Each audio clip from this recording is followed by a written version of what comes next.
After everything I've been through, I certainly deserved a happy ending. Sadly, I don't believe those exist anymore. I thought getting kidnapped was the worst experience of my life. Turns out, he wasn't done with me when the ransom was handed in. Before I get into any of that though, don't forget to like this video and subscribe to our channel. If you don't, a monster will visit you in your sleep. That's actually how all of this started, with a stupid urban legend. One day, my best friends and I were reading stories online about local ghost stories. We came across this one about visiting this bridge late at night. Legend has it, if you go there at midnight, you'll see the ghost of a boy. We were about 13 at the time, and that stuff sounded so cool to us. Without our parents' permission, we decided to go out and try it. The three of us stayed up all night, and to our surprise, someone did jump out and grab me. At first, I really thought it was the ghost of the murdered boy, but this was no ghost. Some boy, who couldn't be much older than us, dragged me away. My friends were screaming. He threw an envelope at them and told them to give that to my father. The money better be in the designated location by 5 a.m. If not, well, you won't be very happy. Do not call the police or else. I was so scared. My father was very famous and wealthy, but I never thought I'd get caught in the middle of such a scandal. My dad paid the ransom and then he just disappeared. We never got a good look at his face because he had a surgical mask on. He put me in a car and blindfolded me. Next, we drove for the next few hours.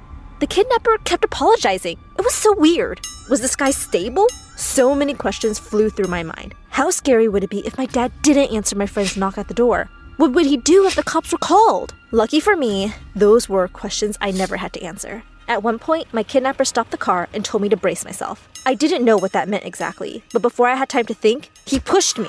Next, I fell onto grass. It wasn't soft, but I didn't really get hurt. I heard the car driving off, and I took off my blindfold to see I was in the middle of a parking lot. A few minutes later, my father drove up in his car. The kidnapper had texted him the details of where to find me once he escaped. He called the police to try and catch the kidnapper, but he was nowhere to be seen.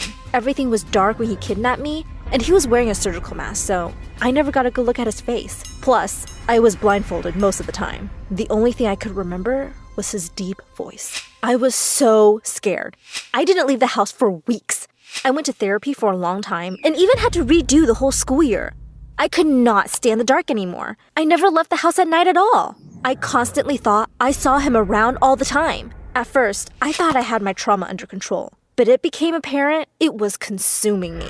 One time, my friends tried to convince me to come out dancing with them. While we were on the dance floor, this guy started to dance next to me. He wasn't doing anything weird at all. He was actually super polite.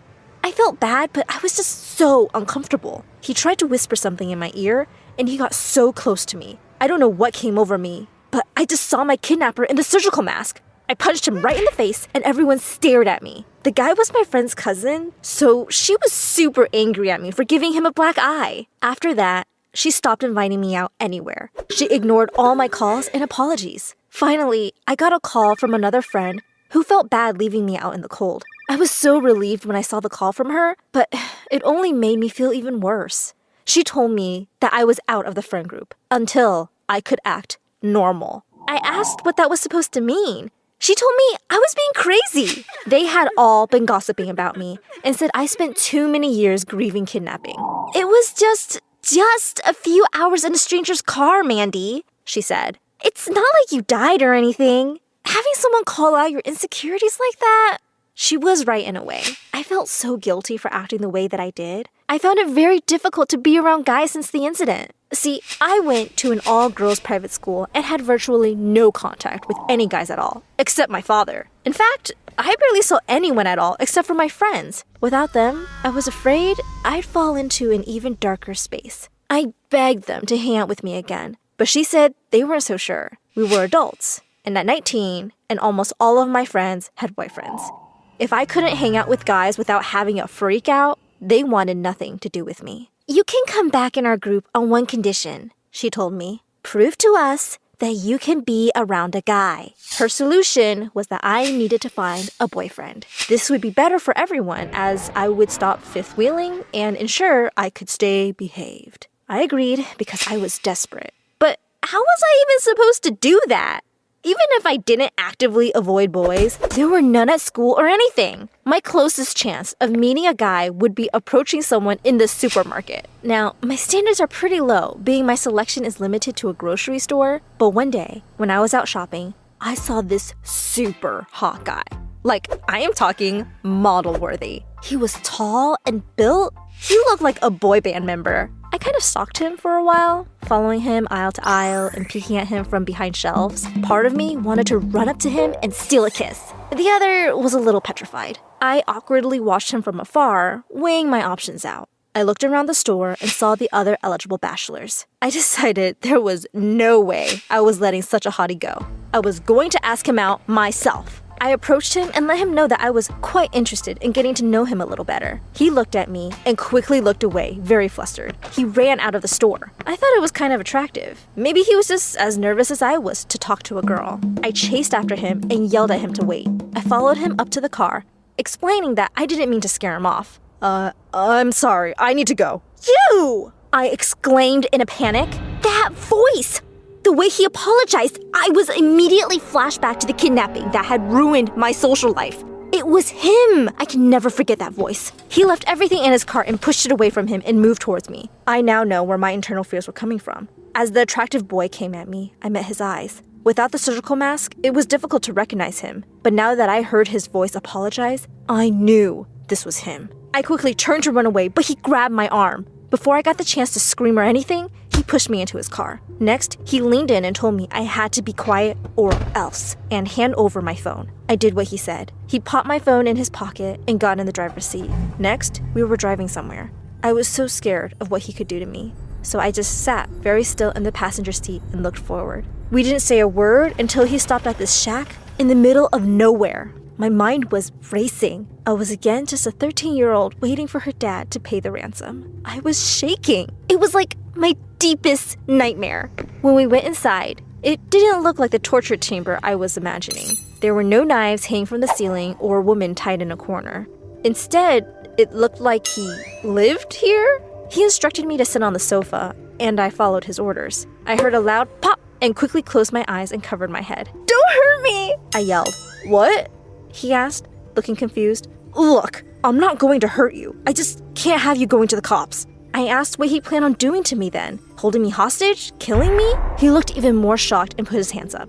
He told me to calm down and he would just explain everything. He told me this was his home and he had something to show me before I called the cops on him. He showed me another room where this woman was lying in bed, hooked up to a bunch of beeping machines. He explained that the money he got for our ransom was all for his mother's very expensive cancer treatment. He never intended to hurt me, but he found no other way of getting the money. His shifts were long and hard, but he barely made enough to cover his rent. In fact, he already spent all the ransom money on her first treatment, and he needed more money for additional surgeries. Jeff talked about his mom, and I don't know why, but he just got even more attractive to me. He was so kind and funny, and he had a real reason to have kidnapped me all those years ago. He too was haunted by the mistakes that he had made in desperation. He had actually been wanting to talk to me and formally apologize for anything that happened. But he always chickened out. I was completely lost in thought when we heard violent bang at the door. "Open up, it's the police!" He immediately turned at me and panicked. "If they take me away, if I'm not here to take care of my mom?" he started to say. Just then, the door busted in and there were 4 police officers and my father. "Daddy, what are you doing? You're embarrassing me!" He told me that one of his friends was at the store and saw my suspicious exchange with Jeff. They immediately called him thinking I was in trouble. And when I didn't answer his many calls, he used the tracking device in my phone to find me. I immediately jumped to Jeff's defense and said that I was perfectly fine. We were just talking. My dad was very skeptical. He said he'd never seen the boy in his life and doubted he was one of my friends judging by his house. He asked me why I got into his car all alone. "Because he's my boyfriend," I yelled out before I could think of anything else. I made up a fake story on how we had just finished an internship and we met once at the store. I said I had to keep it a secret because Dad was smothering me. "I'm 19. You can't tell me what to do anymore." This was partly an act, but there was some truth to it. It took reconnecting with my kidnapper to get me to confront my father. My father got very embarrassed. and the police looked very annoyed. Oh, well, we'll talk about this later, Mandy, my father awkwardly said as he slipped through the door. When we were finally alone, I frantically apologized to Jeff. I had no idea what had gotten into me. It was just the first thing that came to my mind. Us being in a relationship was the first thing that came to your mind? He laughed. Well, I owe you one. Seriously, anything. I told him he could start by driving me home and giving me my cell phone. I now saw I had a lot of missed messages, most of which were from my father. I read through them on the drive back to my house. I started getting a sinking feeling in my stomach, partly because I didn't feel safe driving with Jeff, also because it seemed my little white lie spread pretty fast. My father had been very worried, so called all of my friends asking where I was. When it all ended, he called them all back to ask about my boyfriend. I got countless messages from my old friends asking me to meet that weekend to talk all about Jeff. Most important of all, I got a very nice message from my father, saying how proud he was of me working past my problems and apologizing for intruding tonight. He said he was worried I was never going to have a normal life because of what happened. As I got out of the car and we were ready to bid our farewells, an idea popped in my head. See you, Mandy. Thanks again, really. Jeff laughed. Wow, 3 hours is the shortest relationship in my life. Actually, Jeff, there is something you can help me with. I asked him what he thought about prolonging our arrangement a little bit longer. I think I had a solution to both of our problems. I explained to him the problem with my friends and me, needing a boyfriend to hang out with them. I told him that if he acted like my boyfriend, I would pay him some money to keep up the cancer treatment and I wouldn't go to the police. Plus, this was probably good for my mental health, right? He was very happy about this and we exchanged numbers. I introduced Jeff to my friend group that weekend, and they loved him. We told our fake story again, and we laughed about all these inside jokes. It was actually really nice. Like, I knew the entire thing was fake, but part of me was all wrapped up in it still. We continued meeting like this a few times with my friends and father. The weird thing is, the nightmares even stopped for a bit. I had somehow convinced myself it was all real. One day, after he dropped me off, I realized I was comfortable being around him. This was a breakthrough for me. I went from punching random guys on the dance floor to calmly sitting in the car with my ex-kidnapper. He turned to say goodbye, and without thinking, I just blurted those 3 words out. I